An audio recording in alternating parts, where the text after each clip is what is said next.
This is going to be a tremendous race. So much to think about. 69 laps, pit stops for fuel and tyres, Crompo. Got a regulation change that came in prior to the race. It's going to be awesome. But make no mistake about the nature of this racetrack. It is an exciting place to race a V8 supercar. Just a little under 3 kilometres. Historically, it's wild. This is the grid lineup of the way in which they'll shape up for this one. And I can promise you it's going to be a beauty. Every time we've had a V8 supercar race here over the years, particularly the longer races, they've been scorchers. Michael Caruso, we thought he might snare that pole position. It was so close at the top of the order. James Moffat, great job. He might be leaving that squad, but he wants a fast finish to the year. Our championship leader, alongside the guy he's been battling in recent races, Craig Lowndes. Good job, Cameron Waters, subbing for the injured Chaz Mostert. Will Davison, just outside the 10 for Erebus Motorsport. James Courtney, watch for the 22. He has, despite all the pain with that rib injury, raced incredibly well on the streets of the Gold Coast. He'll do that again this afternoon. Todd Kelly beside Tim Slade in the Super Cheap Auto Racer. Ash Walsh there on row 11 and Tim Blanchard. Andre Heimgartner, they've made some changes to that car this morning, but it didn't get him up the order quite where we thought he might land in the qualifying session. The grid all thanks to Fuso Trucks and Buses. And here is Scott McLaughlin.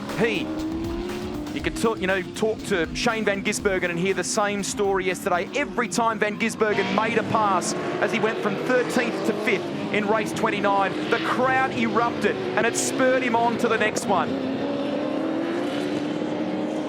Going to be terrific, this.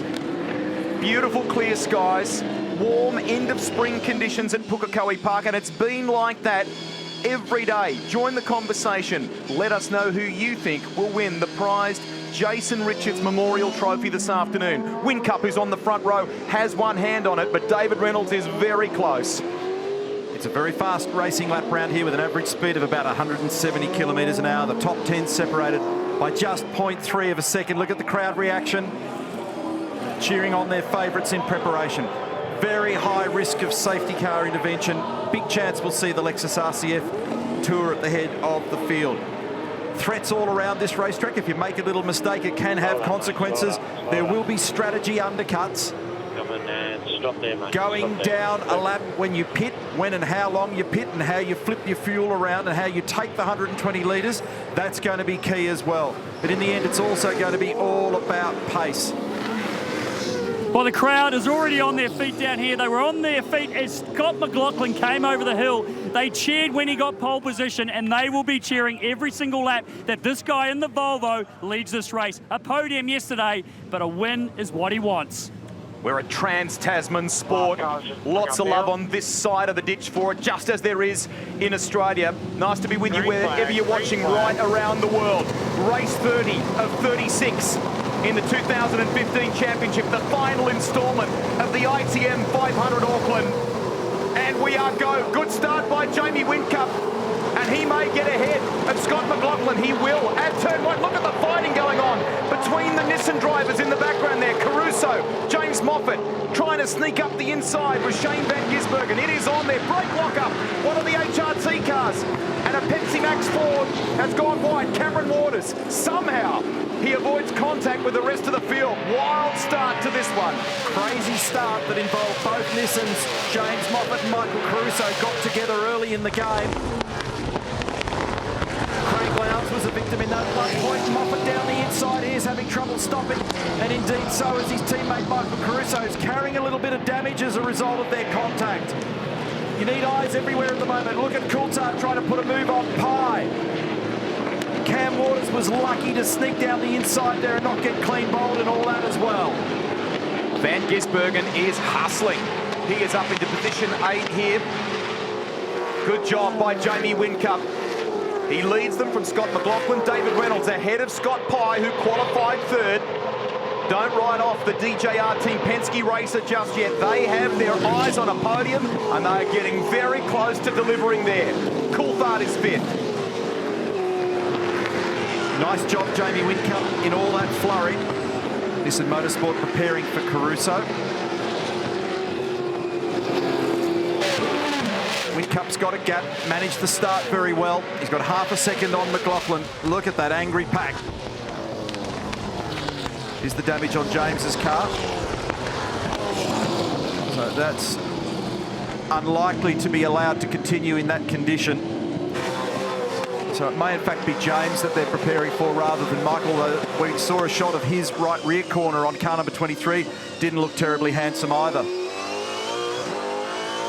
Riding in the Darrell East Dix entry now. Winterbottom, our championship leader. He's at the very back. Around. Oh, that is... Copy that. Do you know which car? Couldn't hear him terribly well there, Mark Winterbottom, but that was Jason Gray's engineer. The net result is that Mark Winterbottom is at the back of the field. And the guy that he's racing in the championship, or the guys that he's racing, are David Reynolds and Craig Lowndes. Davey's in third, Craig's in ninth at the moment. That is a huge story. Lot to shake out in this race, but what a weekend for this championship in 2015. Van Gisbergen, he'll complete the job here, will he?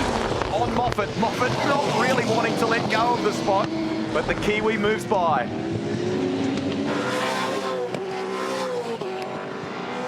Word from Race Management Channel is I heard Frank Adamson from V8 Supercars say that he was happy that the bodywork on car 23 was secure. This is the replay of the start. So James actually looked like he was taking to the grass down there for the second time in 2 days. I think this shot will be more telling. So keep an eye on the green and white car of Moffat. He got a great jump, and then he jumped to the pit lane exit and swiped across the back of Caruso's car, then makes contact with Lowndes. That forces him wide. Here we are on board now with Craig, who rounds up on the outside of Shane Van Gisbergen. Watch this, he'll check up here. Bang, pretty heavy contact actually for Lowndes, who's had to have big correction on cold tyres. That's big lock-up, tours the grass. So he's well in the weeds out there, Lowndes. It's hard to know where to look, it's going on everywhere. And then that's Cam Waters coming off second best. Tander's involved in it, as is Will Davison, and have a go at this for a traffic jam at 4. Now, this will explain a bit about what happened. Was there contact with Jason Bright, maybe? Well, I got a feeling that there was damage on the front of the Holden Racing Team entry as well. So I think Tander's car, this is on board with Frosty. See the nose on Garth's car? So he may well, and he could well have been helped as well, may well have got into the back of Jason Bright, who got into the back of Mark Winterbottom. There's more to tell on this one. Lowndes is currently in ninth. He's behind Moffat, and he's in front of Bright. Keeping an eye on that steering wheel position. Was it slightly right-hand down? Is that steering maybe a little bit damaged from the opening altercation? He had a wild run through the sequence of corners. Look at that car and decided not to issue a mechanical flag, so yeah, we'll have to pass it ourselves. Sorry. Graham McPherson saying you're going to have to pass him, and as he was telling that story, he was passing him, or at least attempting to. So Lowndes giving it maximum attack under brakes. James hangs on. You can do that quite neatly and nicely there at turn 5, making 2 racing lines out of it. Now Lowndes has a second crack. He'll look to stick it down the inside here into the hairpin. And he has. So they're acutely aware of the fact that... Good job. Nice forward. Nice forward, that Winterbottom is 24th in this race. Lowndes, who dropped to 3rd yesterday, is currently 8th, and David Reynolds is 3rd. Whincup leads from McLaughlin by just over a second, then Reynolds. Back to this group here, which includes Jason Bright, position 10. He's feeling the pressure there from James Courtney. Behind him, Cameron Waters, then Lee Holdsworth. So remember, one of the reasons that they're also pretty racy at this point, young, very fresh, very gripped up, soft Dunlop tyres. So that's why there's a lot of aggression in this field at the moment. They know that when you put on an effective move at the moment, this is where you get the big profit. Here's a replay again of up at turn 8 at the hairpin. Just trying to understand all that's gone up there, and there's been plenty. So there was looked like a little bit of contact between Winterbottom and Lowndes, but there's more to the story with, I think, Tander, Bright, in no particular order. I don't know who was doing what to who, but it was all going on. He go-karted, he picked the throttle up. Fortunate, everyone else avoided him there and that it wasn't worse, but he's picked up another spot, up to 23rd, ahead of David Wall now, and Andre Heimgartner. Tim Edwards, sorry mate, so butt in here. Innocent bystander by the looks of it there for Mark Winterbottom, just getting absolutely smacked from behind. The angry pack, no respect for the championship leader. No excuse for it, really. Just one of the morons in a holding behind him. We don't know which one it was, unfortunately, from the vision we've seen. But, yeah, he was just an innocent bystander. A lot of racing to go. Strategy hopefully will get you guys back in some decent points. Oh, look, I mean, we've got good car speed, but it doesn't help when you're back, 23rd, 24th, wherever it is at the moment. So just no point to it, lap one of the bloody race. Morons. Thanks, man. Steam coming out the ears of Tim Edwards, and hard to figure out just which way to apportion blame at the moment, but damage, as you can see on the back of Jason Bright's car, and we've seen it to the front. That's the position. Waters getting up on the inside of Bright, and there's another problem at the hairpin. This time it's Nick Percat rotated. And he's got front left damage. He won't be able to move that car. This will be a safety car. Flat left rear too, Neil. And they'll take it. A lot of people are likely to take it. Meantime, race control confirming that the incident at turn 8 involving car 5 safety car standby will be investigated. 2 at exit of turn 8. Just hold. So Tim Schenken, race director, just confirming what we could see, that car was not going anywhere, and as I predicted, they'll take it. They'll take the opportunity now. The minute they couple up fuel, the ruling requires that they pluck the soft tyre off and on with the hard tyre. Now, will everybody take it, and will they stack? Remember that this is near enough to 480 odd metres of pit lane. Without the actual stationary time of doing the fuel and tyres, it's about a 43.5 second transit. It's very long as a percentage of the lap. So some may choose to stay out, some may not. You can see that Shane Van Gisbergen is not exactly rushing in at the moment. The reason is he's sharing the pit boom with Penske. Craig will be behind you, so as soon as you drop here when we finish your stop, I need you to move forward out the box and make room, and I'll get you into the fast lane. You should be pretty clear, obviously, unless someone tries to do a funky. So for those at the sharp end of this, be nice and easy, where you've got priority over your teammate. Be all good. Lowndes is going to double stack. Van Gisbergen will get hurt by the fact that Pye's in there. They won't have to take on a huge amount of fuel while it's in fact up to them. They've got to drop 120 in the race. How they drop it is up to the team, whether they do a lot now or a little. All clear. Clear for now. Clear. All clear. Actually, it hasn't affected Craig terribly much at all. I mean, there's a few seconds in there. That's a crazy thing to say in this business. Look at this, the whole racing team car's parked. Fabian Coulthard can't get out. It's a jam in the lane here. Tim Slade waiting too. Coming through. Still clear. Okay, 6 is going through. What's happening here? Clear. Clear behind 14. Clear. Drop the car. Drop the car. Drop the car. Drop the car. Drop it. Clear. Clear. Lowndes is going to be struggling here with Holdsworth. He just squeaks out in time. Van Gisbergen processed. He's dropped in behind Bright. So for Whincup, Reynolds, McLaughlin, for those guys, all pretty easy meet. Same for Pye. Heimgartner behind Frosty.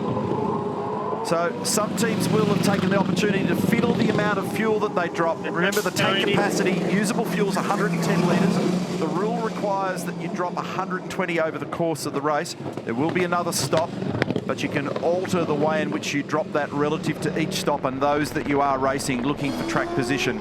How's the radio message to Jamie as he came in? We should be okay for track position provided no one does a funky. Try something weird in strategy terms. And so I did mention just pre-race that guarantee you'll see the Lexus RCF safety car, and there it is at the head of the field. And sadly for this man, kind of a 222 Nick Percat. Already been a somewhat tricky weekend for Lucas Dumbrell Motorsport. Some new livery on that car this weekend, and that was pretty significant suspension damage in the front right corner of that car.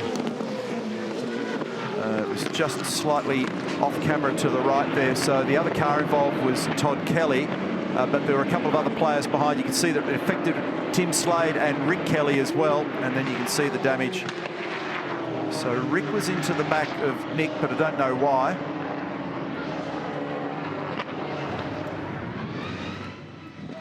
The hard part here is to understand just it's limping. Yeah.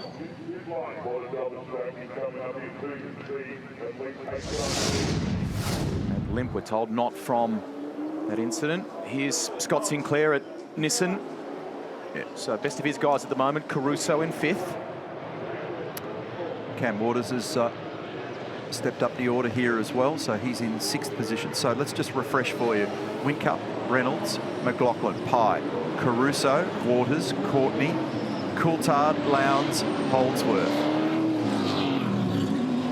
That's the 10. And then just outside, we've got Will Davison, Todd Kelly, Tim Blanchard, David Wall, Dale Wood, Jason Bright. And it's Van Gisbergen, Winterbottom in 18th. So he's made a little bit of ground. Heimgartner, Tander. They've cycled Slade into the pit lane now. And Moffat hurt by that, so he's down the order. Here's Tim. It's funny, when I was on the way back from the grid, he was as far away from all the craziness and the colour and the congestion of the grid as you can make it. The lights are out on the Lexus RCF safety car. Tim was wandering. He'd found a nice quiet toilet at the back of the television compound, and he was wandering back from there.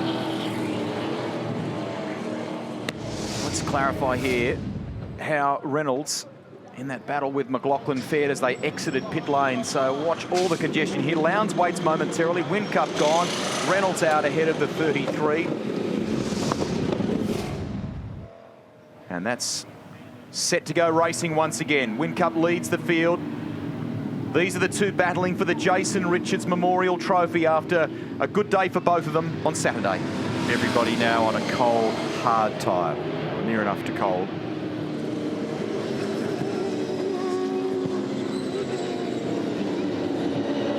Away we go.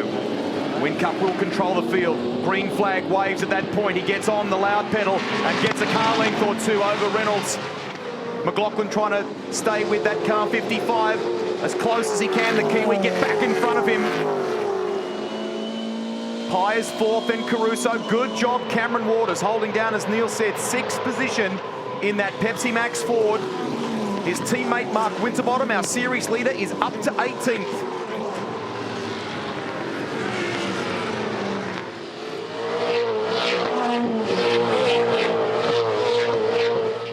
Nice restart, Jamie. Immediately pushed that gap out to half a second, so no immediate threat from David Reynolds. He read it well. Traditionally been very good on cold tyres. Caruso just defending a little here from Waters up at turn 5. Courtney's the race he won in the Holden Racing Team car, tucked in behind Cameron. There he is in car number 22, and Coulthard's running with him. They're running very shallow into the hairpin. Fabian must be super close to touching the back of that Holden. I think he was. It certainly looked like maybe, as you say, a little bit of Morse code. Pye comes through, then Caruso. Here's young Cameron Waters. He leads the Dunlop or Development Series, the second tier of the sport. Coulthard. He dropped it off the left side. Oh, Lowndes for the second time in 2 days is exploiting the limits here. He tried to go down the inside. He's still forcing it. How's the racer in Craig Lowndes? And Coulthard has to take evasive action on the grass. Bunny hops his way back onto the racetrack. And they resume to fight again. But will that have to be redressed? How will that be viewed? Coulthard in the 14 ahead in that battle. Holdsworth up to 10th. If Shenkin reckons you're going to give the spot back to Triple Eight, mate. Sorry. So that's Phil Keed. Oh, what about me not having any road on the outside? That's crap. Yeah, mate, it's just how they're fair. There's not much we can do about that, unfortunately. So you heard Fabian's reaction. Phil Keed needs to redress position. So he's done that. Exiting the hairpin. He's done it without any other additional cost. Sometimes when you do that, you're vulnerable to the next guy in the queue. Here's the replay. Check it out. This is wild.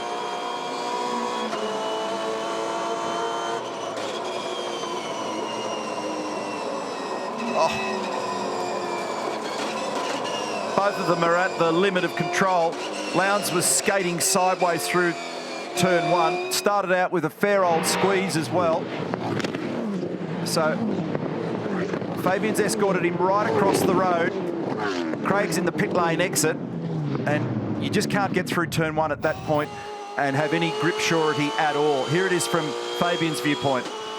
He's looking in his right-hand mirror. You can actually see glimpses of the other Holden there in the mirror.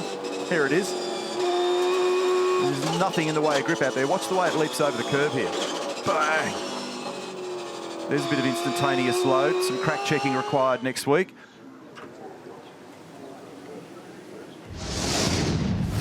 Brad Jones, not a lot going your way for Fabian Coulthard right now. There was an absolute traffic jam in the pit lane before. I was standing at the front watching him, frustrated, not able to get back into the pit lane, and it cost him maybe 3 or 4 spots.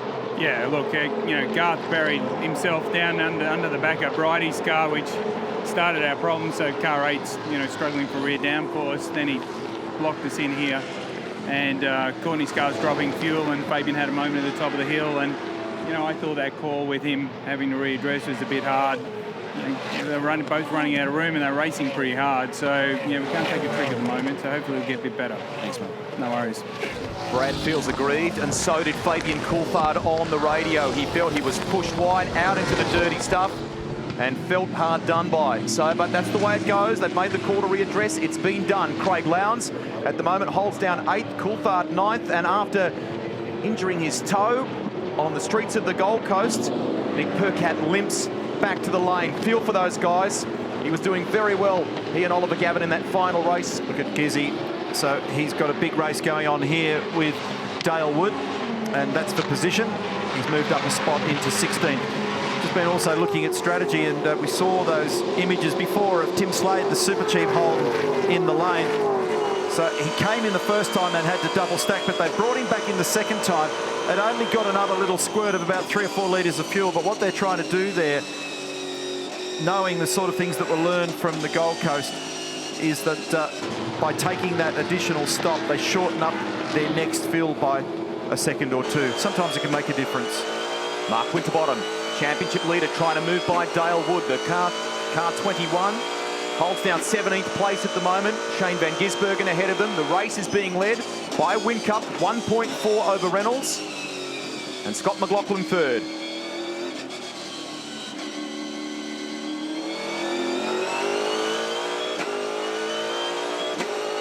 Frosty's going to be enjoying being back this far in the pack and trying to redeem his championship margin. About as much fun as going to the dentist without anaesthetic. Just hard yards back here, and you've got to be really careful that there's not something else that you trip over along the way that just really makes a mess of the weekend. At least at the moment there's some points, so it'll be gently from here. That odd measure that has to be sidestepped from time to time of how much aggression and how much do you just follow. That's going to be a tricky one for him. He's got to be very careful in this phase.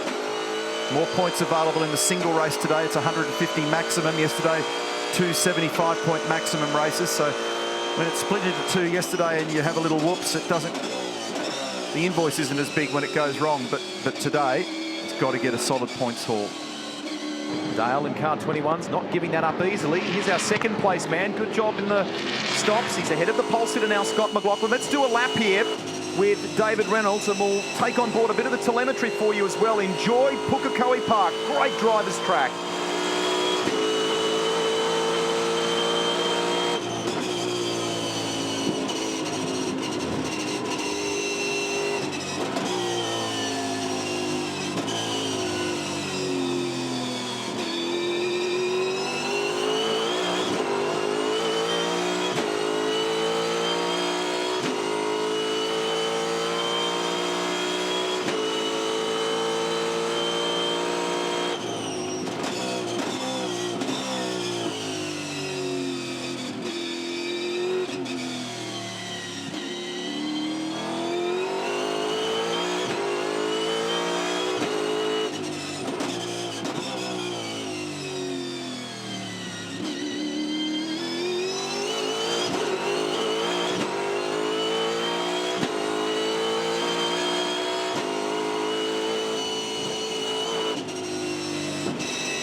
Up in front, 2.5 seconds ahead is your race leader, Jamie Whincup.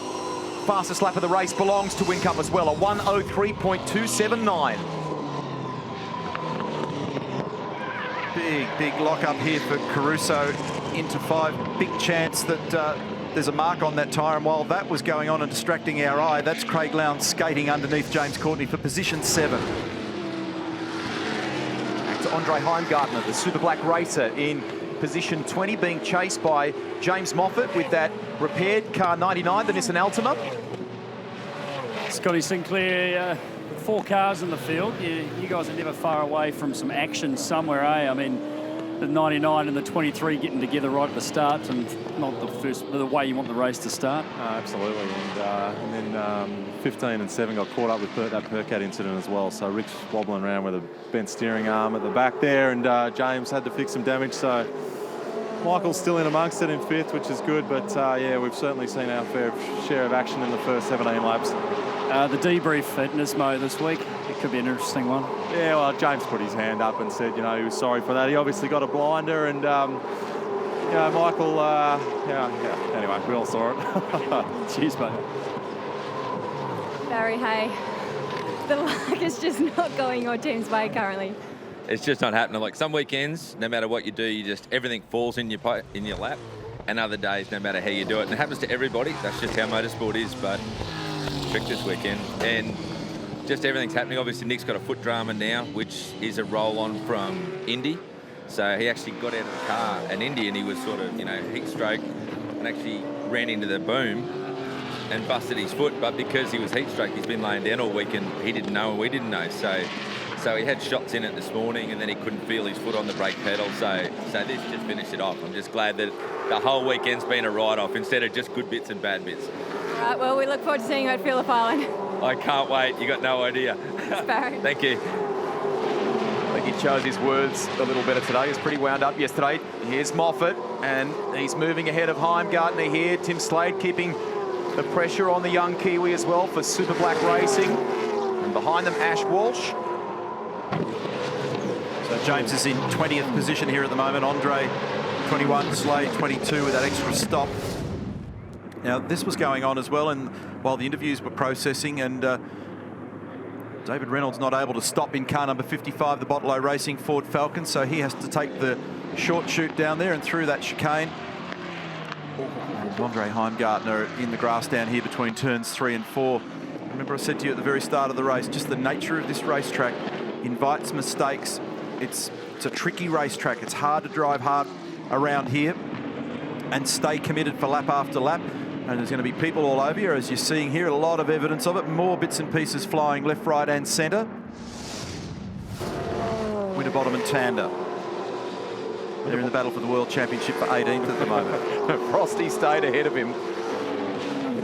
Here we go, back to Michael Caruso, who holds down 5th spot in car 23 there, ahead of Cameron Waters. Great job, Cam. He might have that. He's had a fairly dominant season. Some good battles, though, with Paul Dumbrell in the Dunlop Series. This has been a big learning curve for him, but this is a good step forward. Lowndes, P7.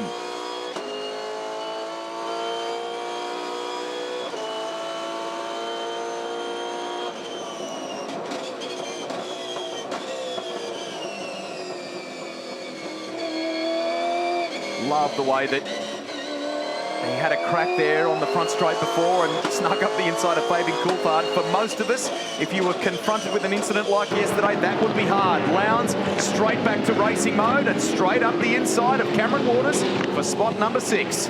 Not only dealing with all that happened yesterday as he makes that nice move on Cam, but he's been in the wars again today. You know, all that stuff that was going on down there before at turn 1, when you're skating through the middle of that corner, crossed up and holding on.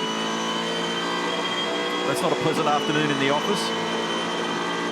So Waters now dropping into 7th place. He's just in front of Courtney.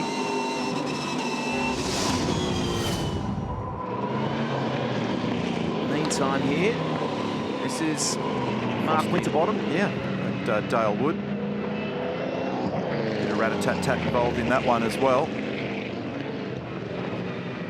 Woody's not battling for the championship, but he's not prepared to give that spot up very easily in the GV galvanising Advam entry. I said before about Winterbottom just needing now to somehow find a way out the other side of what's going to be a pretty difficult day as cleanly as possible. And there he is on the wrong side of the road on the exit of turn number 6. I mean, it's just a bit of body-to-body contact, no big deal, but it'd be very easy to bend a steering arm in that process. You heard Scott Sinclair talking about it before in relation to Rick Kelly. There's a lot of hand-to-hand combat around this racetrack, and you can pay a price depending on the bruise that you carry from it. That's a 4.2 second advantage up in front. Whincup over Reynolds, then McLaughlin. This battle here involves car 8, of course, Jason Bright. He's down in position 15, ahead of David Wall in the second of the Volvos. That image that we saw of Jason over the top of the hill, then that back of the Team BOC entry was having a fair slide as well. So it looks like Jason's got his hands full. Oh, well, there's part of the reason. So that lower apron, I'd forgotten about that from earlier on, what happened up at the hairpin. That'll actually have a negative impact on the aero at the back of the car as well, only a little bit, but it will disturb the air. That won't be helping the cause. As we go back to his teammate now, who's 9th, that's James Courtney in the foreground. So these fellas are only 12 seconds off the lead, and there's a fair bunch of them there as well.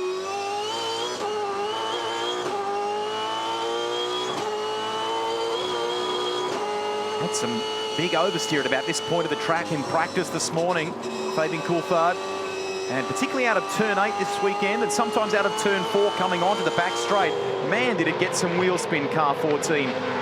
What's going to be interesting now is that there's no real issue in... Oh, there is a real issue for Fabian there through turn 1, skating massively wide of the racing line and wrestled it back under control.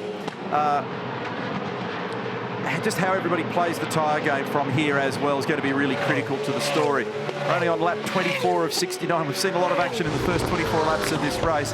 There's a lot more to come, I can promise you. And how this plays out now with when they decide to take their next stop to drop the remaining amount of fuel in that is required. But what you don't want to do is overstress yourself by ending up on your next set of tyres for too long and then really struggling at the end. So here's the replay of what happened to Fabian there. Just, this will be a little more telling. He probably bounced out of position here. Yeah, it did on the bump. It cranked itself sideways. Didn't actually look so bad from on board, but the external shot, it looked a bit hairy, didn't it?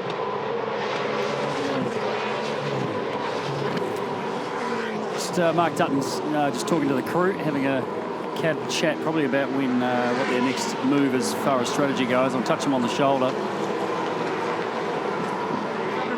J-Dub doing just a really nice, smooth job, as he always does when he's out front, just controlling what he needs to. Yeah, exactly. Building up a bit of a gap there because everyone pitted and put different amounts of fuel in, so you've got to make sure that you've got a bit of a gap. McLaughlin, we think, has got more fuel, Reynolds a bit less, so there's a bit more strategy in it than just the current placings on the leaderboard. So, yeah, he's doing a good job to make sure that we'd hopefully get out in front. Lots of swings and roundabouts this weekend for you guys. Lowndes, again, just superb where he is at the moment. After that safety car, obviously was not too badly held up with the old stacking situation. Yeah, exactly. The not as good qualifying as we would have liked, obviously lessened the risk there. So he did have a bit of work to do, overnight. I don't know if we can bring that into it or not. No, we did the work. He went home and had a sleep. He was fine. He should have been apples. He might have been a bit bruised. No, he's done a stellar job, and as you can see now, he's one of the quickest cars out there. So still a fair bit of racing to go today. Keeping the championship alive too. Frosty's not had the best day. Working hard, mate. Working hard. Cheers. Just to underscore Mark Dutton's point there, we believe that Scott McLaughlin took on around about 72 litres of fuel, David Reynolds 60. So to that replay we showed you before in the very congested pit lane, our pole sitter back to third, but he has a bit more in the tank. Worth remembering that as this race goes on. 44 laps to go. Whincup leading by just over 5 seconds now from Reynolds and McLaughlin. Scott Pye continues to do a very good job for DJR Team Penske. Meantime, a little further back in the field, car 10 that you're watching here is Ash Walsh ahead of Rick Kelly. Kelly and his endurance partner in David Russell.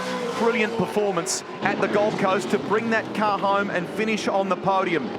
Good reward for the team at Nissan Motorsport. And over the weekend so far, there's been definite examples of speed shown in that car. They have, of the 4 Altimas in that stable. 2 of them have gone one direction with setup, 2 have gone another way. Right now, the best of their performance, Michael Caruso is 5th. And we've seen also throughout the weekend, the 99 of James Moffat's been doing a very handy job, but he's back down in 20th at present with that repair work done on the run after contact with Michael at the start. Tim Slade putting pressure just up ahead here in that next battle on Andre Heimgartner. Heimgartner holding down 21st position. And Penrite backing coming on board this weekend, not just on the car of Will Davison, but also the car of Ash Walsh, great Australian company, and they came on board, of course, in the season of endurance. Winterbottom finally gets it done on Dale Wood and moves up to P18 now. Garth Tander ahead of Jason Bright. Tander is up to 15th. Moving ahead of the BOC racer, and he gets the gas pedal down. Look at the margin he's pulled already, about a car length there. So, in terms of the other Kiwis in the field, Shane Van Gisbergen currently in 13th spot. We know Heimgartner is 21st. Scotty McLaughlin holding down 3rd place, and Fabian Coulthard is 9th. Back to Reynolds. Awesome job yesterday. Provisional standings for you in terms of the Drivers' Championship. It's hotting up in the Teams' Championship as well, but it would trim down to 200 points if things stayed the way they currently are. And that's because Mark Winterbottom is down in 18th spot right now. Lowndes, 3rd in the point standings, but he's 6th in this race. It's on in the championship. This one is one of 7 races remaining for the 2015 title. It's going to be awesome. All the way, potentially, to the Coates Hire Sydney 500 on the streets of Sydney Olympic Park. Those numbers make it very interesting reading, don't they? Provisional points. Big swing there coming into the weekend versus where we're at now. Just been crunching numbers, Greg, looking at what will happen for the next fuel stop and who's strategically in good shape. One of the things that doesn't need to happen right now for Jamie Whincup, because he won't have room in the tank to be able to get the fuel in, is he needs to hope that there's no safety car intervention in the next 6 laps. Otherwise, that would be awkward for him. But the guy that's very well positioned here with the fuel that he's taken on and the fuel that he needs to deliver is actually Scott Pye. He only needs to add, I'm going to round it up here for simplicity, just 40-odd litres, where Whincup needs about 56 litres of fuel. So he'll stand still a little bit longer. Jamie's still got a track margin up his sleeve. He's got an 8.2-second gap over Scott Pye, but Scott Pye's well positioned relative to Reynolds and McLaughlin, who are 2nd and 3rd on at the moment, in terms of the amount of fuel that needs to be delivered in the next stop, which will be the final stop that gets everyone home. So we'll keep a bit of an eye on that. All those permutations change if there's a safety car intervention. Dick Johnson, who's been in the workshop a couple of times this year for a tune-up, but he's all good and healthy at the moment. Great to see him at the racetrack, and also been great to see Roger Penske here this weekend. There is Scott Pye. Oh, just danced a little under brakes. He got it, caught it. Didn't have to go down that escape road that runs off to the left of this complex here. The new complex introduced in 2013. Roger Penske said to you on the grid, it's about conversion now. We want the result, we want the podium. That dance was almost a quick step there for Scott Pye.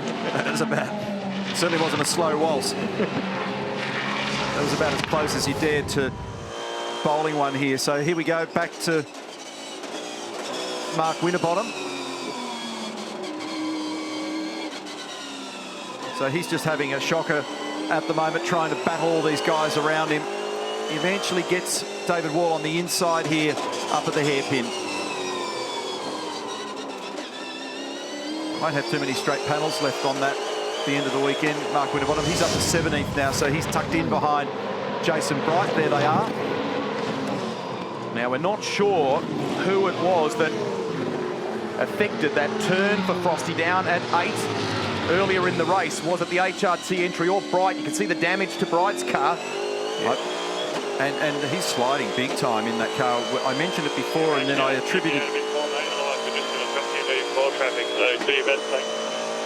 39 to go. Okay, so what I know that from hearing that half of the conversation with Jason Gray, Frosty's saying, can you pluck me out of all this? And we take the stop now. And he's saying no, because on the way in which we're seeing the traffic cycling around here, we'll drop you back into everybody, be even more traffic around you. So, you know, you heard it at home, press on, do your best. So that means he has to have more hand-to-hand combat here. So when you see Jason Bright's car sliding as much on the entry and the exit of the corner, he'll eventually get him. Problem for Mark Winterbottom is that, and these guys are old teammates, you've got to use up so much tyre and energy to do it, and there's a risk. Look at the way in which Jason's car slid over the top of the hill at 11. Minimum speed in that corner is 190 kilometres an hour. He's got speed in hand, Mark Winterbottom.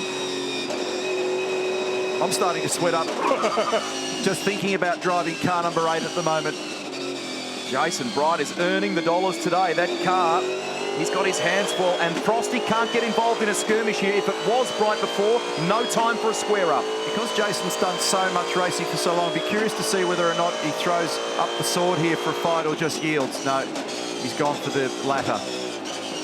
Because he knows he's struggling with the thing sliding so much, and he didn't drive defensively down the inside, so he kept it in the holster.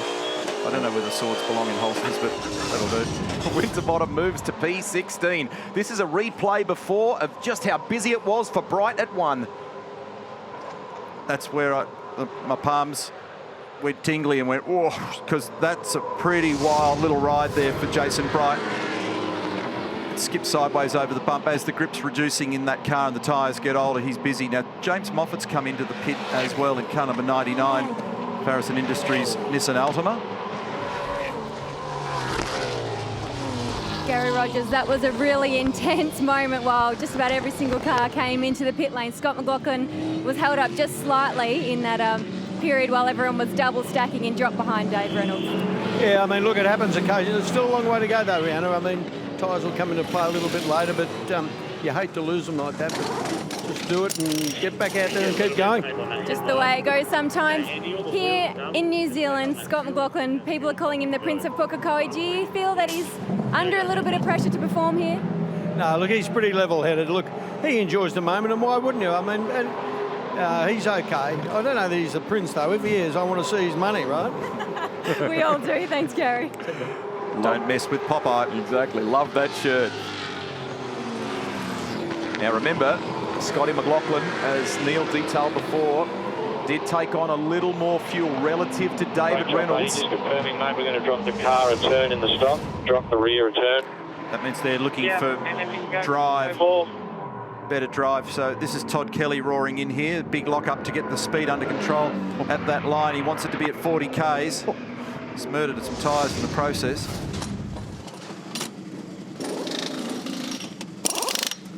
So that's their fuel window open and fuel to the end for these guys. Now it's a long run on those tyres. Reliably informed that it was a 38 kilometre an hour speed as he crossed the line.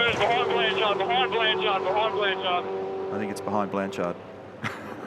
Looks like some damage to the driver's side. So 7.5 seconds is the margin between Whincup and Reynolds up in front from McLaughlin. Neil's already detailed Scott Pye taken on a good gulp of fuel in that first stop, and we think Michael Caruso has done the same. Yeah, so McLaughlin needs to bring on 48 to 50 litres of fuel. Whincup about 56. Pye needs about 37 odd litres of fuel. Caruso needs about 37. Lowndes needs 37. Now our numbers can be a little bit odd there, so don't stick your mortgage on it. But it'll be there or thereabouts. The point being that Pye is well positioned. That was Van Gisbergen sneaking down the inside there, and he's just put an effective move on Will Davison. So this is the battle for 11th and 12th.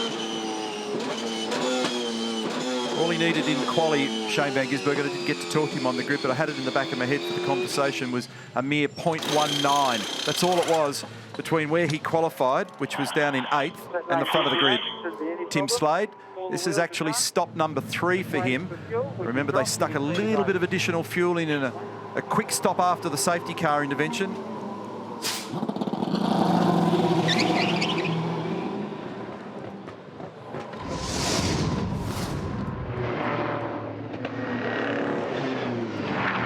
a lot of speed.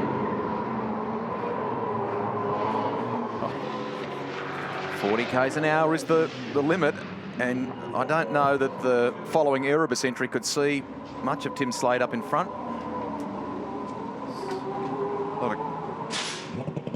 Black flag, pit lane penalty, car 47. Car 47, pit lane penalty, exceeding the pit lane speed limit. Replay we saw of Tim Slade arriving at the pit lane. He actually did exceed there by something in the order of 10 kilometres an hour. So the radar can see through the smoke, unlike us. And it wasn't enough to disguise that rather rapid arrival. I'm wondering why two very experienced drivers arrived in there, and I suspect that the sun's the culprit as we look at Tim Blanchard and Todd Kelly on Fabian Coulthard. JC on exit. Garth Tanner's done his stop. I reckon they can see the line very well with that light. See Coulthard, they're all doing it. There's too many guys doing it for it to be coincidental. Get that into you, young Timothy, says Ashwell. Or words to that effect. Was there much damage to Will Davison's car in all of that? Anyway, they're in the lane, of course, Slade to serve a drive-through penalty for that exceeding the limit before.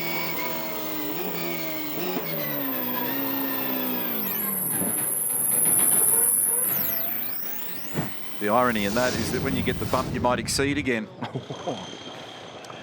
So yeah, really weird down there. I suspect it's just it looks very shiny down there on those camera angles that we've seen. I suspect that it's actually very difficult to see where the marker line is. Too many guys with a lot of experience making the same mistake is the pointer. So Holdsworth ahead. So some people committing to a very long run on tyres here. The remaining pit stop's about to take place. The Volvo crew, the Wilson Security GRM Volvo crew about to get ready here for Scotty McLaughlin. It's going to be very tight. You can see David Reynolds in the pit lane also. And my reckoning, looking at their fuel rigs, Dave Reynolds and Scott McLaughlin's, they look very, very similar on how much fuel they need to put in. So it's going to be tight exiting the pit lane. Jamie Whincup, though, in very good position. He's managed this race so far beautifully with the amount of fuel he's got to go in versus maybe Scott Pye, who's got a little bit less. I think he's well in control. Pye and Caruso need about 37 to 40. Murph. McLaughlin needs about 48 to 50. Lowndes needs about 37 to 40. He's done, as is David. And crucially, Lowndes exiting in Triple Eight ahead of David Reynolds. So nice work for Red Bull. Whincup still the leader. So he's put a lap on these guys too. Can happen here at Pukekohe with the long pit lane and the short lap. It's all over in about 63 seconds. So that's good work at Red Bull Racing Australia. Here's Scott McLaughlin now, also in Scott Pye, and we know these guys took on a decent level of fuel in that first round of stops. So the curiosity here will be to watch where Pye drops out. And there's that rear ride height change for McLaughlin, who's seeking to settle the back of the car a little bit. It's sliding too much. We've seen a lot of that today for a lot of cars. Rear wheels are done, waiting on fuel. Pit lane's clear, car drops, you're on to go, mate. Get ready, go, go, go, go. Good job. Very slippery on that concrete surface in there as well. So here we go, Pye out in front of McLaughlin. That's Cam Waters being serviced in there as well, car number 6. Rick Kelly in the background.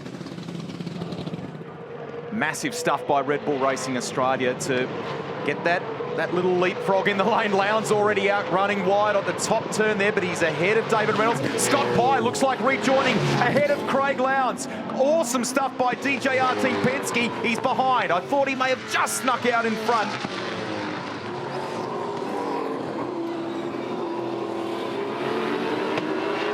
Just got to keep it settled now.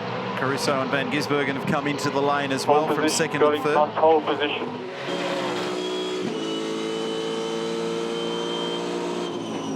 Davey's been going a lap longer than Scott Pye on these tyres, so he's settled in, he's dialed in, he's warm. Pye's still trying to get things where he needs them. Look at the damage to car 22. The battle scars on James Courtney's car as he fights here.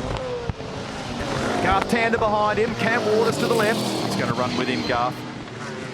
And if he can stay up there, that gives him ideal position as they get down to 8. Cam tries to close off the margin, and he does. And now Garth dives back down the inside. Gives him just enough room on the exit, and Waters prevails. Wincup's in the lane. Race leader's in the lane. Well done, Cam Waters holding his own there against the likes of James Courtney and Garth Tander. I'll just have to play that as we go. You've got a bit of a lead in here, mate, so make sure you use that when you get here. I'll keep you updated with the fuel time. Yep, that's it, nice one. Needs about 14, 15 seconds of fuel. Front of the car's clear, gents. We've got 12 seconds left. 10 seconds now. Left side's good. Just waiting on that side there, boy. 4 seconds. Pit lane's clear, mate. Clear, flap of gear, clear. Clear. Meantime, Frosty's actually now in the lead of the race, having only done the single stop thus far.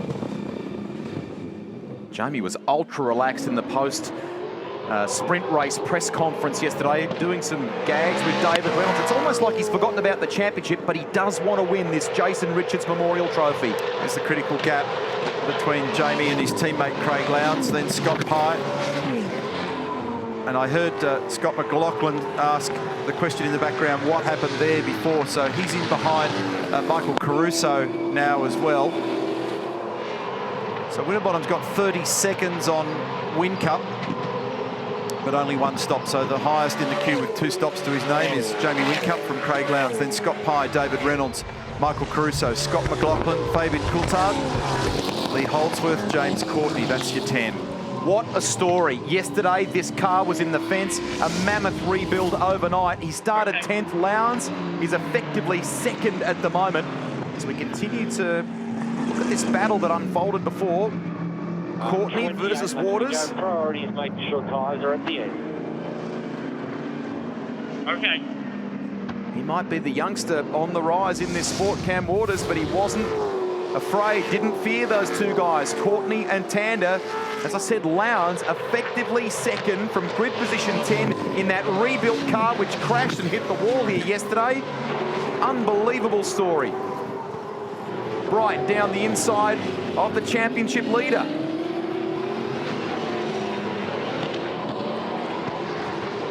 And here we go, he'll take his service now.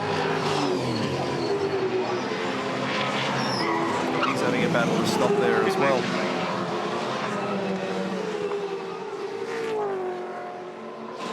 I wonder if there's any other rubbish on the road down there. Copy that, mate. Is there anything you need apart from your mirrors? It's got that mirror look about it. Mirror, please. Copy that. Copy that right mirror.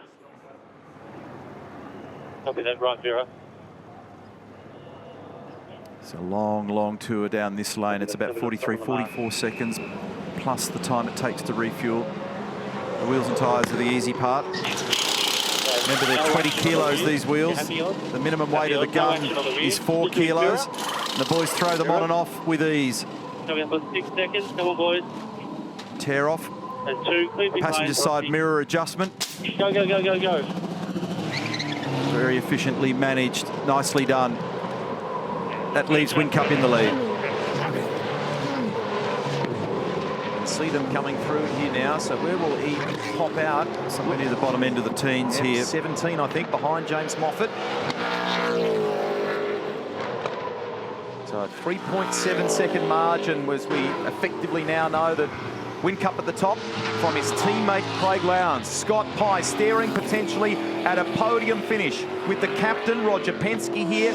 Pye would love to secure that. He runs a little bit wide, as you can see up in front there, ahead of Reynolds. You're riding now with Michael Caruso, position 5, in car 23. And as we said before, ahead of the pole sitter, Scott McLaughlin, in 6th. Now it's about a management game, Greg, and just how you look after tyres, because for everybody out there, they're all pretty much in the same boat. They've got a long, long way to go in this race.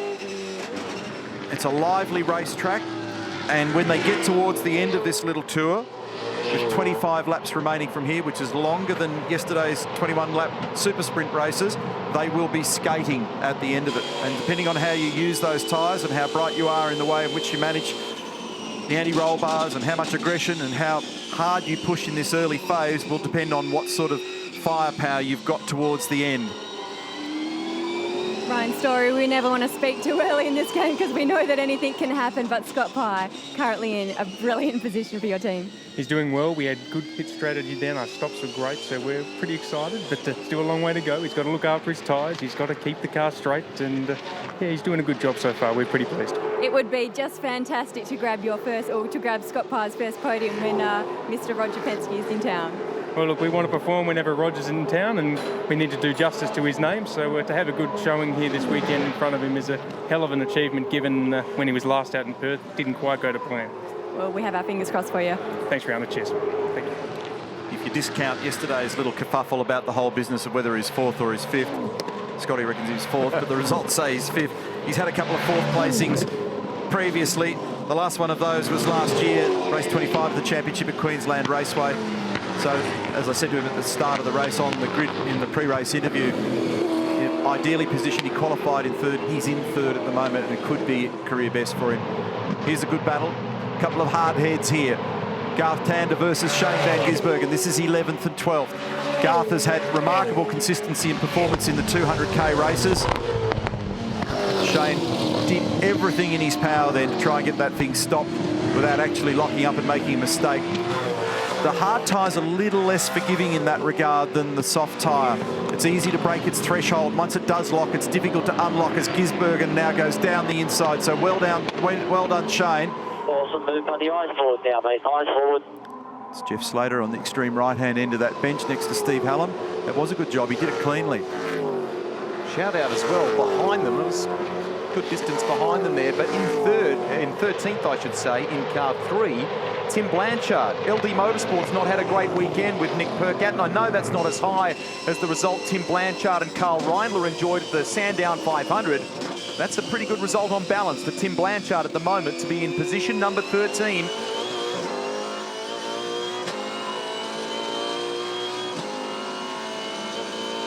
Hands at the top of the wheel. He makes me laugh. He's a real character, and he only knows 2 speeds, flat out and stop. Holden Racing Team entry on screen here at the moment, Garth Tander. Sad week for those that are close to the Holden family. A name that was familiar in the Holden dealer team days. Grant Steers sadly passed away. Funeral was in Melbourne late last week, so for his friends and family, our thoughts in the V8 supercar community are with you. And we lost a guy that was a very big part of the Holden racing community for many years and set up the platform for what we still enjoy to this very day. Grant Steers, a real legend. A lot of love and support right throughout the Holden teams. Here we are inside the HRT bunker now. Centre of your screen is Adrian Burgess, team boss, off the back of their Gold Coast 600 success with Garth Tander and Warren Luff winning the Pertec Enduro Cup, and James Courtney winning on Sunday with Jack Perkins, that breakthrough win for Jack. Today, looking at Courtney P9, Garth Tander, position 12. Oh, just struggling to pull it up at turn 8 at the hairpin. Michael Caruso chasing hard here, chasing hard after David Reynolds. Race control also just monitoring that bodywork on Michael's car from the incident a bit earlier as well. The crowd here just love their motorsport. They love their V8 supercar racing. Check that out. Over the 3 days of the ITM 500 Auckland, more than 100,000 fans, almost 120,000 fans here. And what a show they've seen. Ultra close qualifying session this morning. A Kiwi on pole position, a Kiwi fastest on Friday. 22 to go. And a great race unfolding for the Jason Richards Memorial Trophy. Copy.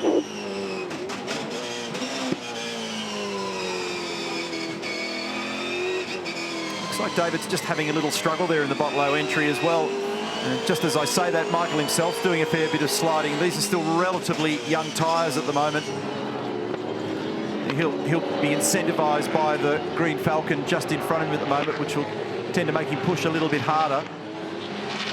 This is a long way from resolved. As said before, Greg, the race controller just having a bit of a look again to double check the security of that bodywork on Michael's car after the contact with James Moffat earlier, right at the very start of the race. So quick gap check and speed check. It's a 64.8 for Whincup, a 64.9 for Lowndes, 65.1 for Pye. 2.8 seconds the margin, first to second. 5 seconds away from the lead is Scott Pye. There's about 1.5 seconds back then to Reynolds. Here is Lowndes. Isn't this an incredible turnaround? What a story. Almost had to throw it in the bin yesterday as a result of the incredible damage at turn 1, and here it is currently in second place, this car. Mark Dutton, we're going to ban Greg Murphy from this garage. Roland Dane was hesitant to talk to us, so we've moved on to you. Promise we're not bad luck, but credit to your team, credit to you, credit to Craig Lowndes. Phenomenal to get this car back on track, and phenomenal strategy by Grant McPherson to get Craig into position 2. Oh, exactly. Good strategy and a fast car. That's what's got it up there. And a bit of teamwork from Couchy. You know, we did the strategy well in the pit stop to make sure that Couchy stayed in front, or straight up driving, but Couchy in front, and held up Craig for minimum time. So the team as a whole worked really well all weekend. Now, we don't want to speak too early because we know what happened yesterday. In terms of championship, it could always come down to a few points. Is there ever going to be a conversation where Jamie steps aside and lets Craig come in front? With Craig's pace, I don't really think we need to have that conversation. He'll probably take care of that himself. Thank you. Answered. Cheers. Triple Eight have had just 2 victories at Pukekohe from a total of 25 starts here since 2003. They could be on for a 1-2 finish in this one. Jamie took 1 victory yesterday. He's on course to take another here. Look at Courtney. That's as wild as you want to get at Pukekohe. And down the inside, or at least having a look, Cameron Waters. So the battle-scarred 22. Cameron Waters in position 10. Courtney is P9. So they continue to fight, those guys. Welcome to the big time. So in the main game, they box on pretty hard. And this will be really valuable for Cameron Waters at the moment. He's used to a certain rhythm of racing in the Dunlop Series, and it steps up a notch in this game. Van Gisbergen in behind Waters. That's Courtney in the foreground. This is the final corner. Garth Tander not too far adrift in 12th position. Another thing that's beginning to happen here, already pretty young in this tyre stint. How's that? Shane Van Gisbergen giving his business card to Cameron Waters on the run into turn 8. Oh, Courtney trying to defend. Yeah, he just worries me when they start to walk them off the road too far. Provided he stays over there, that's okay. But if he wanders back to the other side of the road, that's pretty ropey. And they're on the filthy side of the road. Neither of them are going to stop. So that was all a bit second-hand. It's all good for Shane Van Gisbergen, and surely those two will have to yield here to both of them. And let both of them rather should yield and let Van Gisbergen through. There you are. So when the cars are that close, this also disturbs the preceding car. So neither of them had much of a chance to stop there. Shane Van Gisbergen stays on the line, but they're on the extreme right. There's absolutely no grip over there.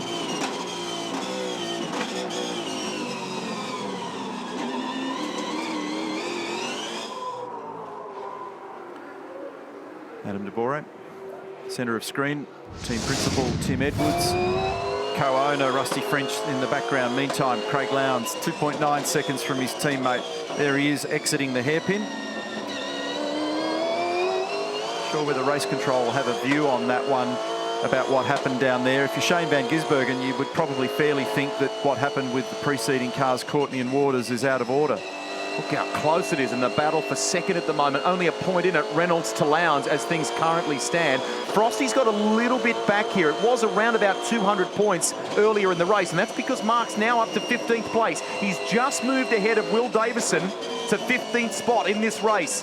So Frosty keeps pushing on and salvaging a little more, keeping that buffer.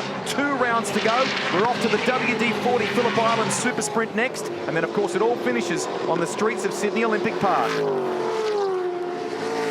Just before we saw the latest instalment of Wacky Races, I was going to make a point about the way in which the tyres are trending at the moment as well. So it's pretty... Sorry, I'm just interrupting the conversation because they're now looking at the bodywork on Mark Winterbottom's car in race control as well. It's just flapping around from the amount of contact. Tyres are tapering, Greg, short story. Lap speed's beginning to hurt. We've still got a long way to go. And so it's going to be a question of how you manage it to the end. So Will Davison, literally as I'm speaking, saying the back of my car is crazy, quote unquote. So this is going to be a really interesting story as it unfolds. That actually looks, whilst it looks a bit evil, it's secured by the fasteners on the side there. So I don't think there's any danger of it coming off Mark Winterbottom's car. 16 to go in this one. What shape will the tyres be in, and who is best positioned to manage it to the line? Whincup leads from Lowndes and Pye.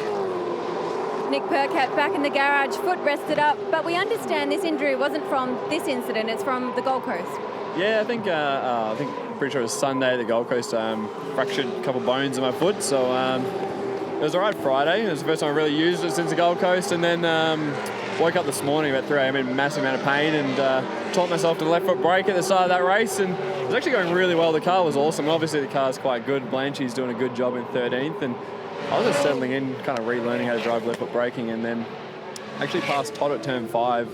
Didn't touch him, then he used me up on the exit at 6 massively, and then he changed lanes a few times up into the hairpin, and I just kept picking the opposite side, and I think I must have come across a bit on Rick, and then yeah, he's got in the back of me and just spied me into his brother, so not ideal for the whole team, but real positive considering getting to drive a car that quickly with a broken foot, so that's positive, but hopefully it's all good for Phillip Island. Yeah, we look forward to seeing you at the WD-40 Phillip Island, Nick, and the foot is in better condition. Thank you. Thank you. And just while all this is going on here with the 1-2 up in front for Red Bull Racing Australia, if they bring it home this way, Whincup and Lowndes, Red Bull will move ahead of HRT in the Teams Championship, which of course is still being led by ProDrive, the Pepsi Max team, who you ride with here now. Shane Van Gisbergen. Okay, let's get him open the door for us. Stay with him. Sits in 10th. Head of Cam 10 Waters. to go.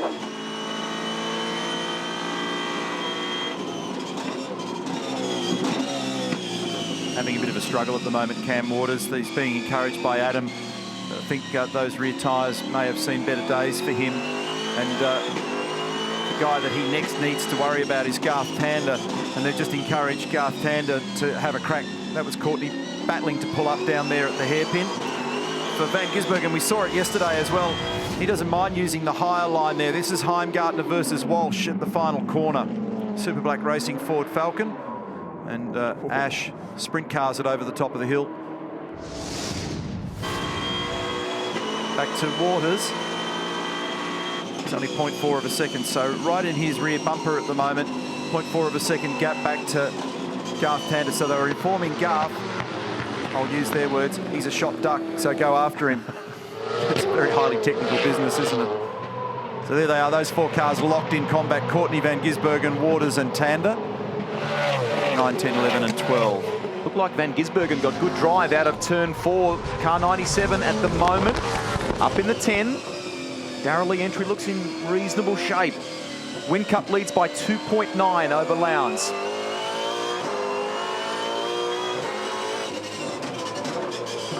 This is where I saw a puff of smoke before from Courtney, just as he tried to get it turned at 8.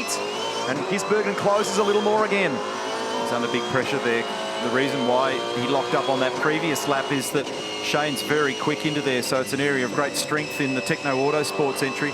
You see this, even though they're the same brand of car, built by 2 different organisations, adjusted by 2 different crews, many differences in the way they go about their craft. So you see strengths and weaknesses everywhere. So there's James' car skipping sideways in the middle of turn 1, having a real battle on his hands. And look, in this slow, medium speed stuff, Van Gisbergen gets at him. ATB jump in as we're looking at Van Gis there on the back of JC. Qualifying hasn't been great, but the long game's been a strong point. But this weekend, nothing seems to be going your way. Oh, look, the car's just not quick enough. I mean, you feel sorry for the boys out there at the moment because they're having to work their butt off. But look, they get paid a lot of money to do that. And, this isn't clearly one of our good weekends, but got to get ourselves to the end of this and go home and regroup and hopefully go back to Phillip Island with something a bit better for the drivers to drive than what they've currently got. Yeah, still a lot of points up for grabs as they go side by side through 9 and 10, and that team's championship still obviously the priority. Oh, look, I mean, winning races will be the priority, and then those things look after themselves. But yeah, look, the car's not been good enough this weekend, but you know, we'll make the best of what we got here, and then go back and regroup and try again in a couple of weeks. Cheers, mate. Thank you. The way that was all unfolding then, Courtney's vulnerable again to Cam Waters, so they reignite that battle. Just in the meantime, too, the sister Pepsi Max entry keeps making ground. Winterbottom has got by Todd Kelly. He's now by Tim Blanchard. Frosty up to 13th place. That's more championship points for the series leader. This is Blanchard, and you're riding with Mark Winterbottom. Gets it done down at turn 8. He's carrying the battle scars on car number 5. They're watching the bodywork. Blanchard doesn't give it up easily. But that'll be good news from this point on for Mark Winterbottom, because, there's trouble here. Waters and Courtney have got together, and now Waters and Winterbottom actually touched on the exit of the hairpin. Oh, that would have been a hard stopper. Look at the bodywork now for car 5 on that right-hand side there. So is that progressively getting worse? And will race control, will that be a factor for them? Frosty wants to get by Cam Waters here. Make up some more ground. He's 12th. So 3-second advantage. Whincup over Lowndes. Pye is 3rd. The championship leader clawing back positions. It's secure, but just torn, still bolted. So here's what happens. We've got Garth Tander having a look down the inside. It's a sandwich. Factory Ford Falcon gets squeezed by both the Holden Racing Team entries. James Courtney's the victim. On board here with Garth, up to the hairpin. Watch and listen.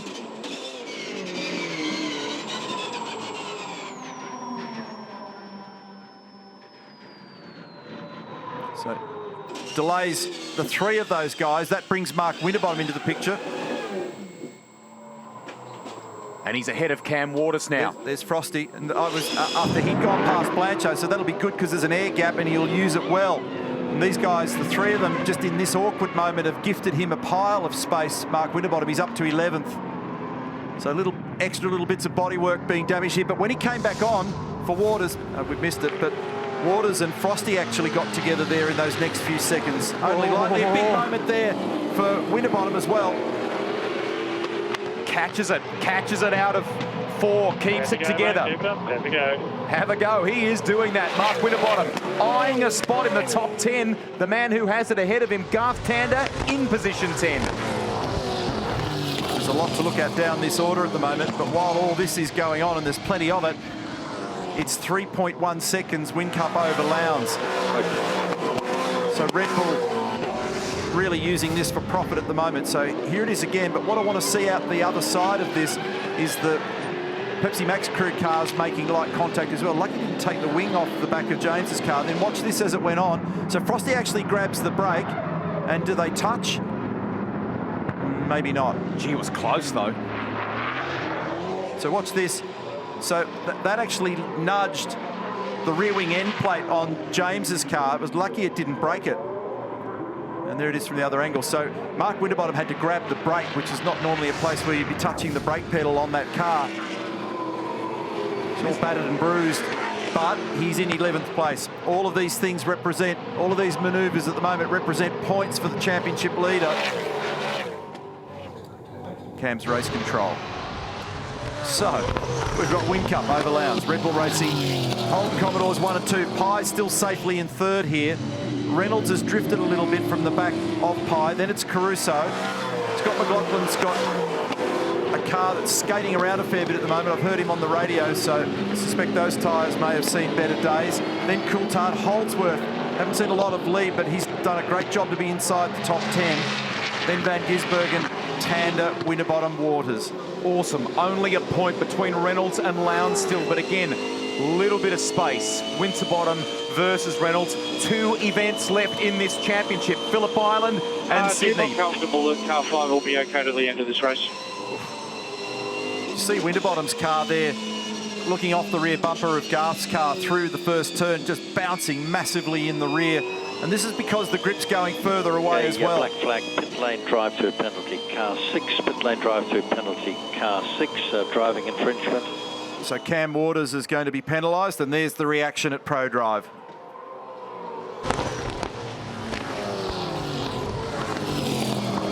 And car number 9 got a cooling issue, I believe, for Will Davison.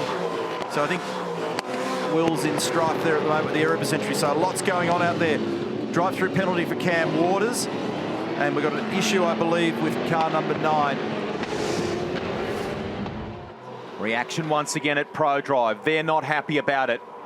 Waters to take that penalty. That will help Tim Blanchard as well. Car 3 will move up to 12th spot. That's the Erebus entry in there as well. So all like, is that Ash or is it Will? So it's car 10, it's Ash. So it may have been an issue with radio programming there. Tim Edwards, Cam Waters getting that to it through the pit lane. That was a bit of an interesting situation down the hairpin between him and the HRT boys. But at the end of the day, he is learning real fast out there amongst these drivers, isn't he? Look, he's doing a great job, you know. It's bullshit, though. I mean, Frosty was taken out on the first lap. Same corner, same incident. You know, someone rammed in from behind. But we'll just have a look at that one later. So, yeah, it's just wrong. I mean, yeah, look, you know, it's questionable whether it was his fault. I mean, Garth was on the inside of him. But, look, he's doing a fantastic job. The fact that he's even racing up there with those guys in the top 10, you know, he's shown that he's got the goods. Absolutely, thanks. Cheers. Some stress cracks there for Tim. Difficult day for his guys. So his championship leaders having to fight very hard at the moment. He's just outside the top 10 in 11th position. His new young charger, Cam Waters, who's subbing for Chaz Mostert. He's just toured the pit lane. Oh, that was awkward for Frosty there, and he's lost a bit of ground. That's the second time we've seen that in evidence. So it's not at all comfortable on that bump through turn 1 for some reason. And whilst the interviews were going on, I also saw the timing monitor come up with McLaughlin having gone straight through the chicane at the end of the back straight as well. Look at this.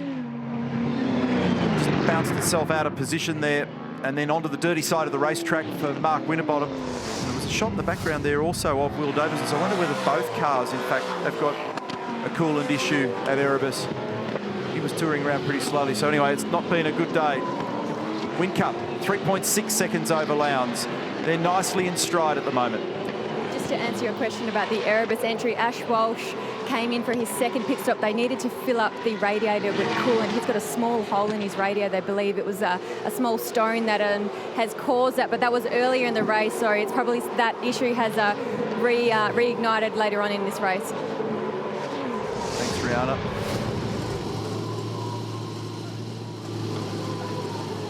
There's the glycol, the coolant that's spitting out the front of that car, so that may struggle to even get home from this point. Red Bull Racing Australia has never had a 1-2 finish at Pukekohe. That may happen today. And this guy, will he walk away with the Jason Richards Memorial Trophy? Again paired with David Cauchi to the left. Moving back to the team manager position, Mark Dutton this weekend. They're strong. Things are set for 2016 for these guys. Title maybe in his mind gone. It seemed from the jokes he made in the press conference yesterday that he's very relaxed about losing the number 1. He wants to win this trophy. Copy, thank you. There was evidence that this was a strong possibility yesterday in that first hard tyre 60-kilometre race because Jamie checked out. He ended up with a 4-second margin plus at the end of it.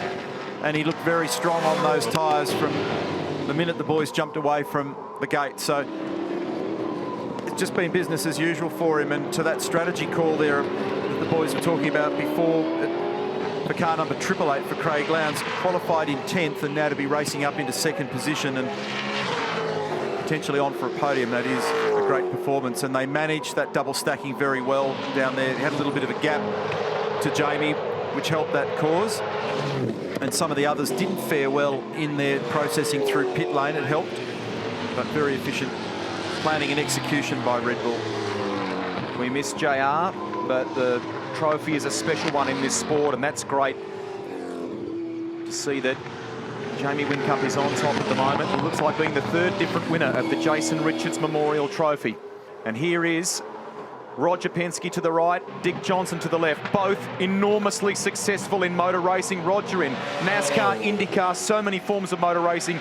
Dick Johnson, an icon, a legend of our game. Together they work now as a team, and Scott Pye about to potentially take his first V8 Supercar podium. What a story that would be as well. He has not been out of the top 10 all weekend, this guy. Awesome stuff.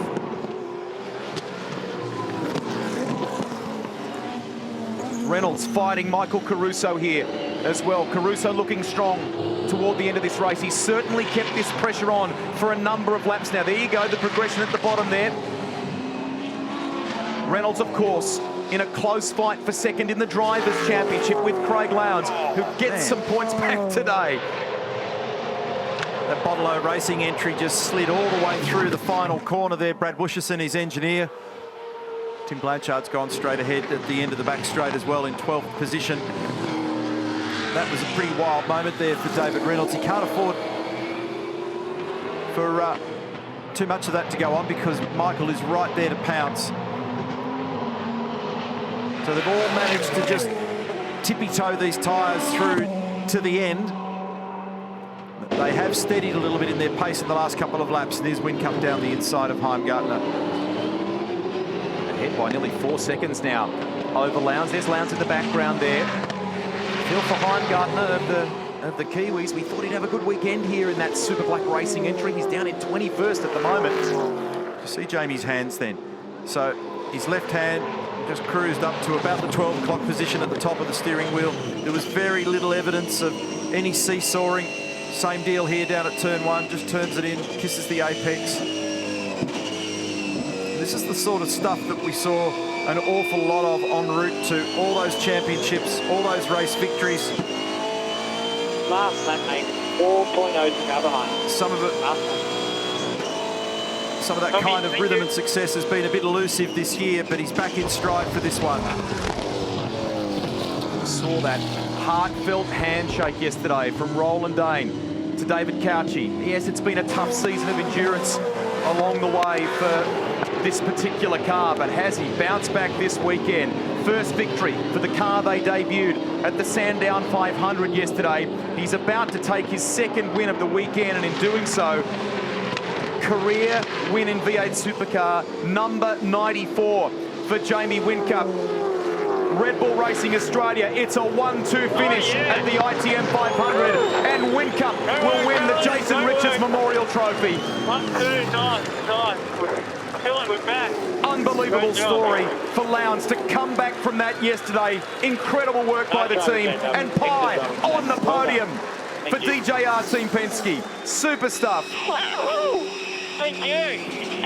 Yeah. Woo. Well done, boys. Thank you so much. Thanks, Nick. Thanks, Ryan, Steve, all the boys. Yeah. Brilliant reward for Red Bull from an all-nighter to get car number 888 Craig Lowndes on the podium alongside this driver, Jamie Whincup, for a 1-2 and a career first third placing for Scott Pye, and I suggest there's going to be a few more of those along the way. That's a big breakthrough for him, a big breakthrough for Dick Johnson Racing Team Penske. It still keeps Lowndes in the game. First time all season that Whincup has won multiple races on a race weekend. Can you believe that? Congratulations. Roger Penske trackside. We've seen the progress they've been making. We've seen the qualifying speed. They've been wanting a podium finish. They get it today at Pukekohe Park. J-Dub gasses it up in front of the Kiwi fans.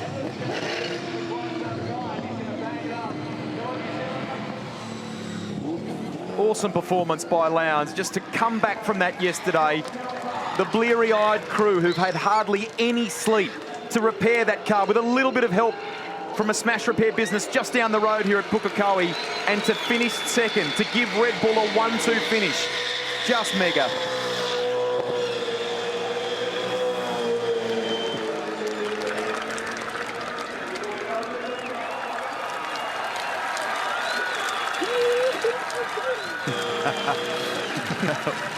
Hello, Jamie.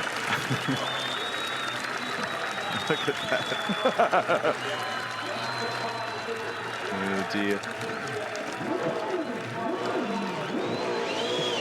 Yeah, he's going on with it. A couple of other really notable performances there too, Greg. Michael Caruso 5th, McLaughlin 6th, Fabian Coulthard recovering from a tricky weekend. He loves spinning the discs. He's a bit of a DJ. Look at it, looks like a nightclub, all the smoke coming out of there. Lee Holdsworth, didn't see a huge amount of lead today, but 8th placing for him as well. But right now, the focus quite appropriately on Jamie Whincup, who can't unplug his cool suit. Now he's sorted because he can't see. Great drive, brilliant. Third different winner of the Jason Richards Memorial Trophy in the last 3 years. They were teammates back in the Tasman motorsport era. It was just mighty car one today, wasn't it? He did everything perfectly from the get-go. Fastest lap of the race too. 1 minute 3.27. Takes the win by just over 4 seconds. And Scott Pye, that breakthrough podium. Jamie Whincup, you wanted to top the best day ever at Auckland. Does today top it?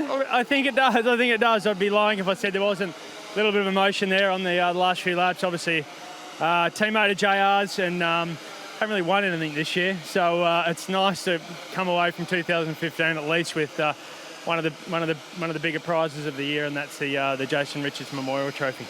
Jamie, you say you haven't won anything this year. You've won 94 V8 supercar races in your career. That is a huge amount. Yeah, it's been a little dry for my standards, but I've certainly had one of the most enjoyable years I've had. But it's just been a little bit lean on the results wise. But yeah, hey, championship hunt might be still alive. We've certainly got the teams championship going on as well.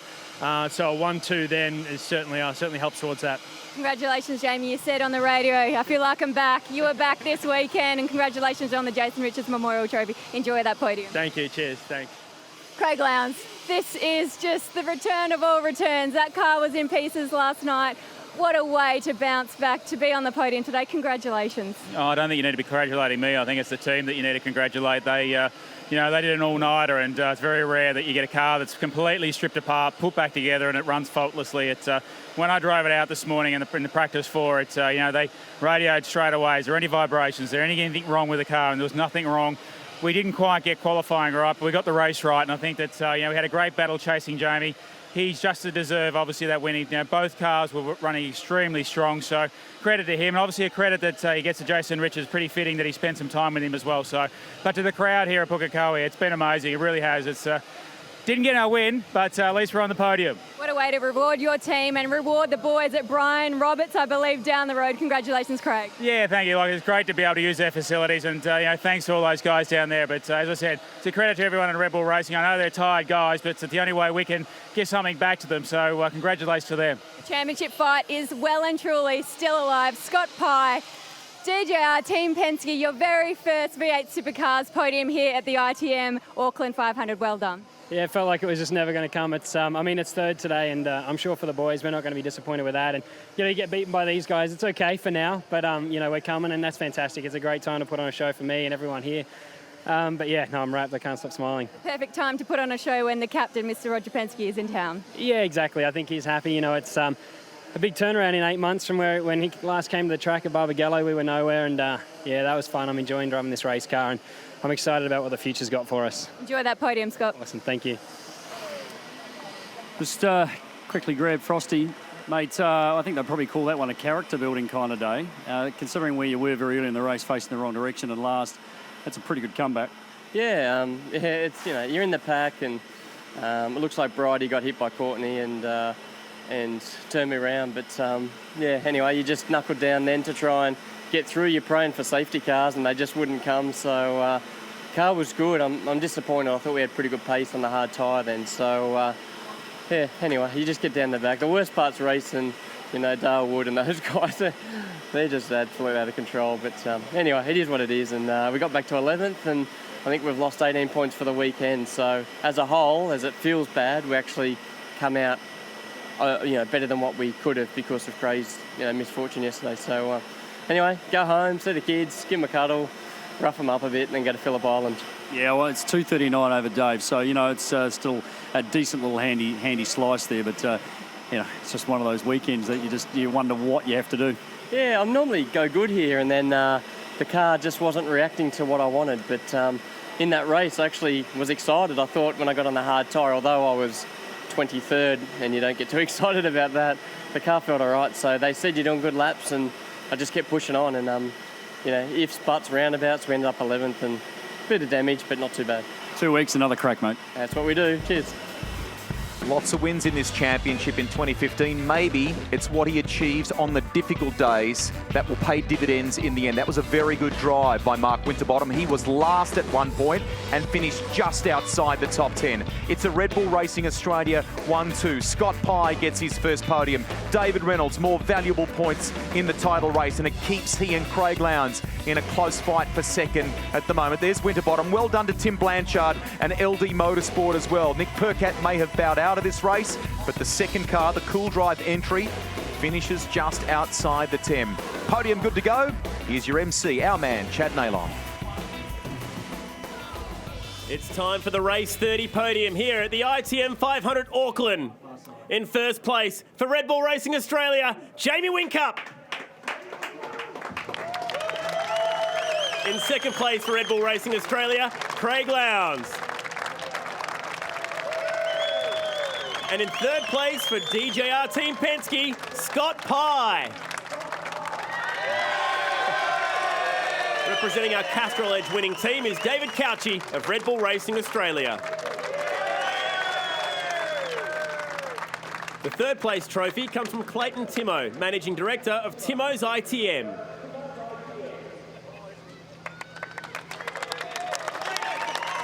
With the second place trophy is Bill Cashmore, Franklin Ward Councillor.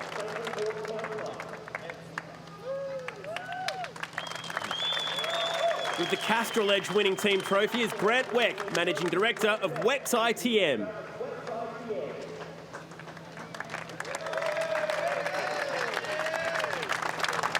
And with the first place trophy, Johnny Sutherland, Managing Director of Kaipoi ITM.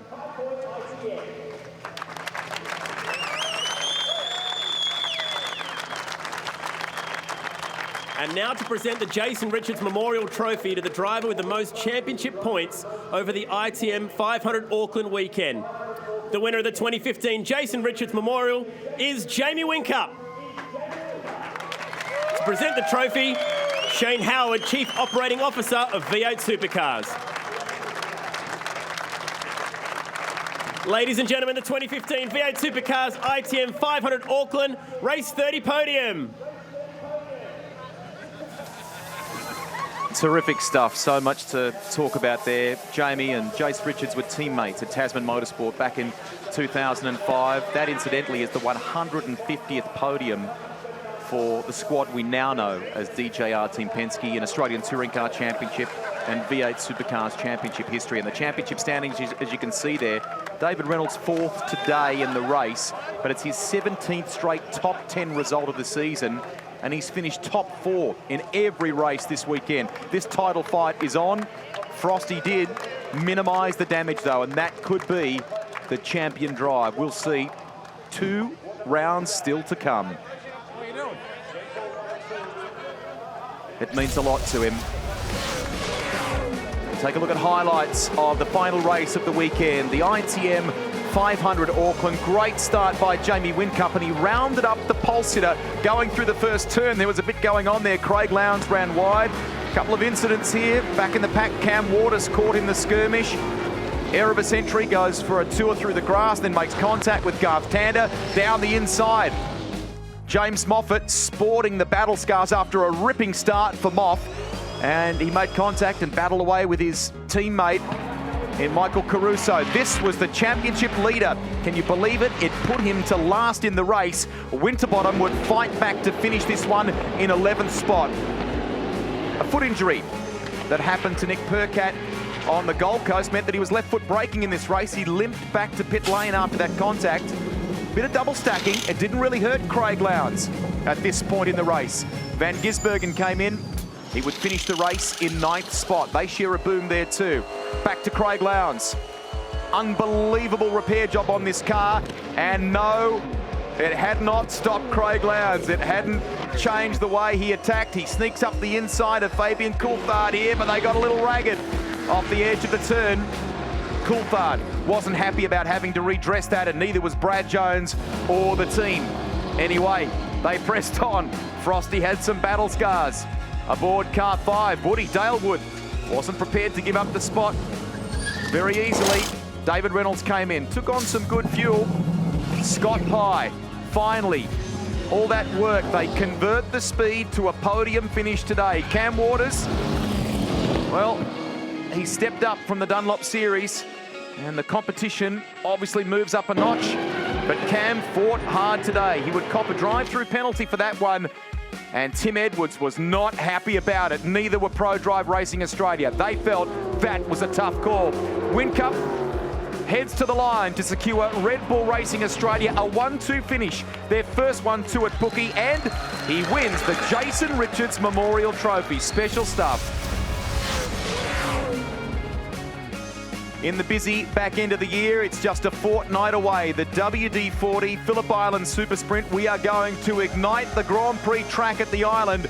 Great weekend here at Pukekohe, a special one in New Zealand. And they're the guys who finished on the podium in race 30 of the season.